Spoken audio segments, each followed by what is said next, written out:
nagiging magkaibigan kayo after separation? May nagagawa ba yun sa isang tao? Or from your experience? Siguro depende rin po kung paano po kayo naghiwalay eh. Diba? Kung ano po yung sitwasyon nyo. Iba-iba naman. Pero sa akin personally, sobrang importante siya. Ang liit lang din kasi ng mundo namin and pangit yung iwas-iwas ka, ayaw mo makita yung tao. Kumbaga, tulad ng sinabi nila, ang pinaka-importante yung respeto nandun. Kumbaga, I respect my ex so much na parang kung paano kasi respeto nung kami pa. So sa akin naman din yung mga panahon na nagsama kayo, yung mga memories na yun.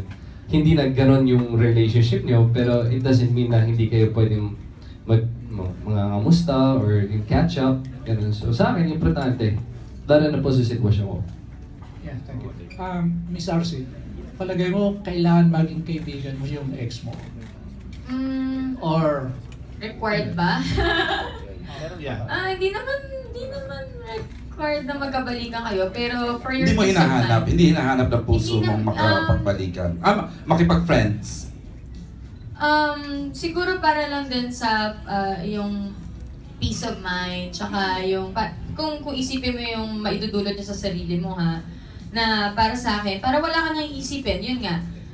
Kasi anytime pwede kayong magkita, magkasalubong, pero not necessarily na kailangan kayong maging mag-friends. Para sa akin, kung pwedeng casual lang, hi, hello, pero hindi yung... Crush agad? Ulit? Ha? Yung ex? Yung casual lang. Akala ko Di ba yung nagkita lang kayo, hi, hello, hi, okay. Depende talaga eh, no? Oo, kasi baka mamaya sabihin niya, pag di ka nag-hi, bitter ka. Oo. Ganon. So, di ba, ganon eh, pag, ay, hindi siya nag-hi, bitter eh. Pero depende talaga sa sitwasyon eh. Okay. Di ba? Tito Pablo? Yeah, thank you. Kay Miss Jen, Jen, anong in-enjoy mo sa pagsulat ng Pelikula mo?